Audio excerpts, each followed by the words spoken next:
La guerre, c'est de manière évolutive. Nous allons blanchir totalement des zones et arriver au fur et à mesure. Et resserrer l'étau sur ces gens, c'est comme je le dis, ils n'ont que de choix, soit de comprendre le message, revenir à la patrie, ou bien ils vont disparaître. C'est à eux de choisir. Dans ce combat que nous menons aujourd'hui, le plus dangereux, c'est la guerre de communication. Et je pense que ce n'est pas la première fois. Et aujourd'hui, je pense que les Burkinabés, les Africains doivent avoir compris qu'est-ce que c'est que la guerre de communication.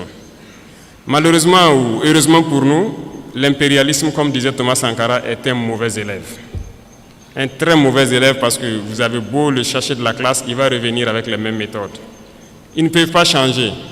Et souvent, ça devient du ridicule. Quand vous prenez aujourd'hui les médias impérialistes, vous voyez ce qu'ils publient. Ils ont procédé par la même méthode pour mettre le feu au Rwanda, par la même méthode pour détruire le Soudan, par la même méthode pour détruire l'Afrique. Ça ne va pas prendre. Et aujourd'hui, je pense que vous êtes bien conscients, ils sont très forts dans manipuler l'information, créer du faux tout autour. Et tenez-vous bien, ces mêmes médias, je le dis aujourd'hui haut et fort, surtout Jeune Afrique, nous ont courtisés au tout début, 2022-2023. Ils sont passés par plusieurs canaux pour nous aborder, pour nous faire payer et laver notre image, comme ils le disent. Nous avons refusé, ils ne peuvent pas le nier parce qu'on a les preuves chez nous. Ils ont envoyé des gens, c'est comme ça qu'ils fonctionnent. Et beaucoup de chefs d'État tombent dans leur piège, ils versent de l'argent chaque mois pour qu'on publie des articles pour laver leur image. Non, c'est dangereux. Ils ne vivent que de ça. Vous payez l'argent, ils mentent, ils lavent votre image. Vous refusez, ils mentent pour détruire votre image. Mais toute l'Afrique doit être mise au courant. Et si l'Africain veut évoluer, c'est d'arrêter d'écouter ces médias mensongers. Parce que tant que vous serez là à écouter une mauvaise information, ça finit par devenir une réalité. Et c'est très dangereux pour nous. La désinformation bat son plein. À notre niveau, on vit ça tous les jours. Et je dis chaque fois aux gens de faire très attention. Tout ça pour diviser, pour mieux régner. Donc, il faut que tout un chacun à son niveau puisse, en tout cas, percevoir les manœuvres de l'impérialisme, pouvoir conseiller l'autre et qu'ensemble, nous restons unis pour construire notre pays. Nous, notre mission, c'est cela. Et nous allons construire le Burkina Faso. Le Burkina Faso sera ce qu'ils n'ont jamais rêvé de voir. L'Afrique doit se réveiller, l'Afrique doit quitter ces situations de conflit. On nous a assez manipulés, on nous a assez mis en conflit les uns contre les autres pour nous piller. Aujourd'hui, au Burkina Faso, ils ont une certitude. C'est presque fini. Qu'est-ce qu'il faut faire? Soit créer une rébellion ou créer une guerre civile. C'est ça. Et ils sont dans la manœuvre pour ça. On les attend. Et il faut que chacun, à son niveau, fasse attention. Parce que si les gens se laissent manipuler, on va les aligner, on va les allumer comme les autres aussi. La manipulation ne doit pas passer. On a un objectif à atteindre, on va atteindre l'objectif. C'est la mission qui nous est assignée actuellement. Et je vais inviter donc tout un chacun à prendre ça en considération parce que l'impérialisme a plusieurs visages. On parle des impérialismes qui sont hors du continent, mais il y a des impérialistes au Burkina Faso ici. Quand il s'agit de dire certaines choses crûment, il faut le dire. Ça va faire mal, on va se demander pardon, mais il faut qu'on se dise la vérité pour pouvoir avancer. Il y a des gens au Burkina Faso qui ne veulent pas voir les autres évoluer. Il y a des gens qui veulent rester eux seuls au sommet. Non. Nous avons décidé de rendre l'État un peu plus fort et de partager les richesses. Parce que l'intoxication a commencé déjà quand on a commencé à mettre en place l'initiative Faso Mebo. Beaucoup d'entrepreneurs ont commencé à intoxiquer la jeunesse et tout ça. Non. Nous, on a donné des marchés. On a donné des marchés de route, non? On est à quel niveau? Les taux d'exécution, pour la plupart, ce n'est pas bon. Le ministre a fait dernièrement une sortie, une tournée. Vous avez tous suivi à la télé. Ça ne va pas trop. C'est lent. On demande aux gens de s'unir. Nous-mêmes, on a essayé de mettre des gens en groupement. Ils ne veulent pas travailler en groupement. Ça veut dire qu'on les unit d'une manière ou d'une autre pour qu'ils puissent aller vite. Nous, on ne va pas attendre les caprices des uns et des autres et que le Burkina doit se développer dans 500 ans, 1000 ans. Non. Nous, c'est dans 5 ans, on veut voir des trucs assez significatifs. Donc, si vous unissez, vous aurez plus d'équipements et vous pourrez travailler plus efficacement. Résultat de course, on est en train d'équiper l'ONBA, la Sonaterre. Voilà que tout de suite, les gens demandent l'eau.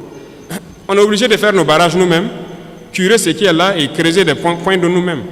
Voilà pourquoi on a payé les équipements pour équiper l'ONBA. Ils sont déjà à RDG sur la route de Bobo pour faire les premiers barrages. Deuxième chose, ce sont les banquiers. Aujourd'hui, ça nous revient encore beaucoup que beaucoup de banquiers refusent d'accompagner ceux qui gagnent des marchés de l'État et tout ça. Bon, on est là-dessus, il faut que les gens changent de fusil d'épaule. Parce qu'il y a un banquier dans la salle, je ne sais pas, hein. Il n'y en a pas, d'accord. Donc vous les rapporterez, les banquiers. Il faut que ça change. Parce que beaucoup de banques fonctionnent avec l'argent de l'État. On a demandé aux banquiers de rétrocéder une partie, donc c'est ce qu'on appelle les dépôts à terme, les DAT. Ce sont les sociétés d'État qui déposent leur argent dans les banques. On veut notre argent pour faire du travail. Les gens trouvent qu'ils ne peuvent pas donner l'argent parce que ça va affaiblir leur banque. Mais chaque année, les banques ont réalisé tant de milliards d'intérêts nets. L'autre jour à la télé, j'ai regardé une banque qui fait aussi des milliards d'intérêts et se partage. Non. Soit on se comprend vraiment autour d'une table, ou bien nous on va passer à une autre méthode.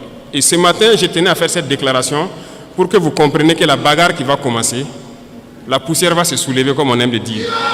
Mais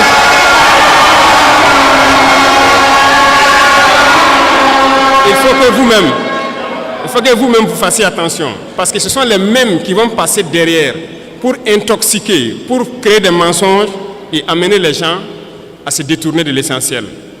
Il y en a déjà qui essaient, on voit beaucoup de gens qui font des vidéos pour laver les images de certains et tout ça. Faites attention. Et il y a beaucoup de petites entreprises qui ferment parce qu'ils n'arrivent pas à payer les salaires des employés et tout ça. Ils ont des factures déposées au trésor, on n'arrive pas à payer. Mais c'est ça, on dit de donner une partie de notre argent en banque. On va payer ces entreprises pour qu'ils puissent fonctionner. Et les gens sont en train de réfléchir avec l'argent. Vous pensez qu'on peut laisser ça comme ça? La dette intérieure là, on va payer ça.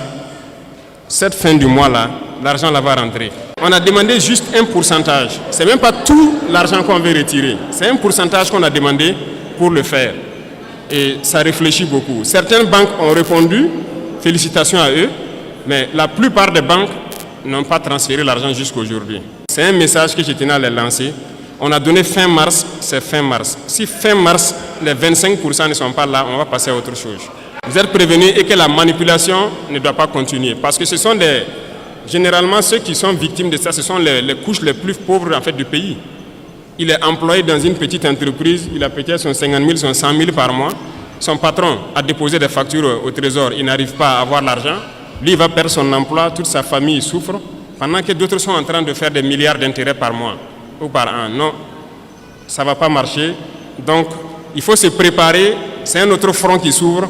Il y aura toutes les manipulations possibles, mais restez serein, il faut qu'on avance. Ceux qui veulent importer quelque chose au Burkina, allez-y au ministère, ils vont vous donner les papiers. Il n'y a pas de deal. Si vous partez là-bas et que quelqu'un dit de payer quoi que ce soit, venez à la présidence même vous plaindre. Il y a un bureau là-bas pour ça. Et on va voir celui qui a demandé l'argent là. Donc, il n'y a pas de deal encore pour avoir une autorisation spéciale d'importer. C'est limpide, c'est clair. Il faut le faire.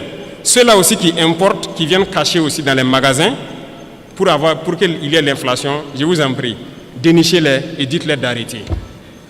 On ne paye pas, venir cacher, attendre qu'il y a le manque pour sortir et puis mettre des prix assez élevés. Ils n'ont qu'à arrêter ça. Je pense que le ministère a lancé pour dénicher les magasins que les gens ont construits dans les non-lotis là, pour stocker. Ah, si on prend là, on va vendre gratuitement et verser au trésor. C'est ce que j'ai donné comme instruction. Donc, déclarer les magasins et on va avancer.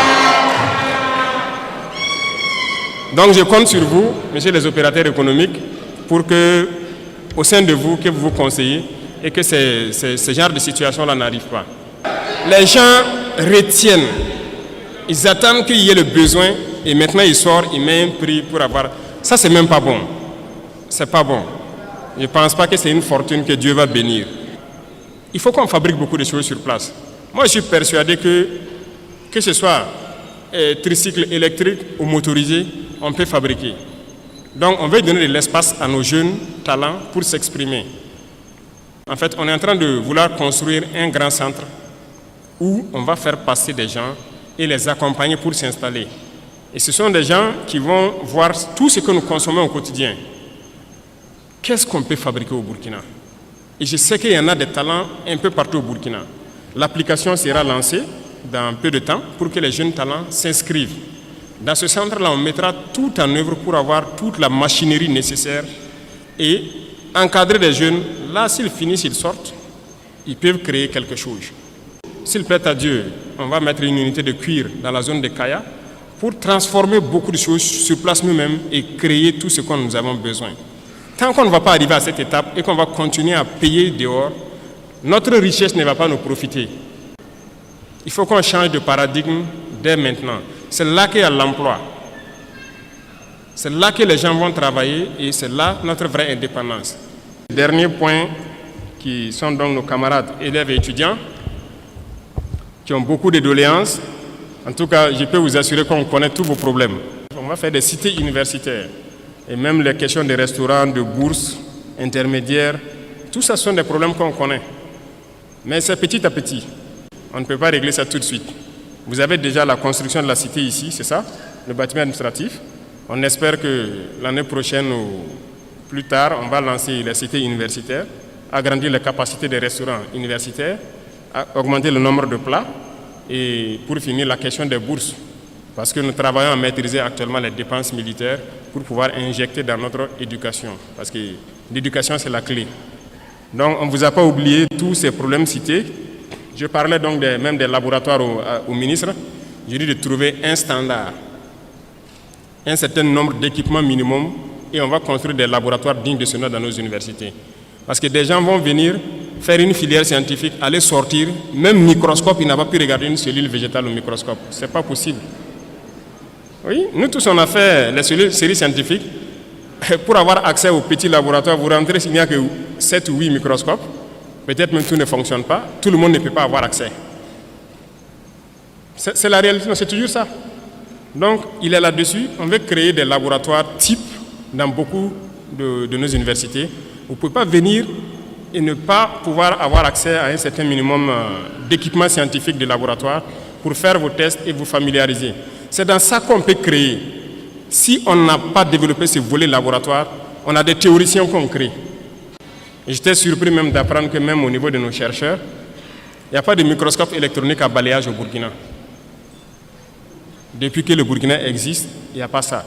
Et j'ai demandé au ministre, j'ai dit, mais comment vous faites donc la recherche? On est obligé d'aller à l'extérieur, louer des laboratoires, payer de l'argent pour faire.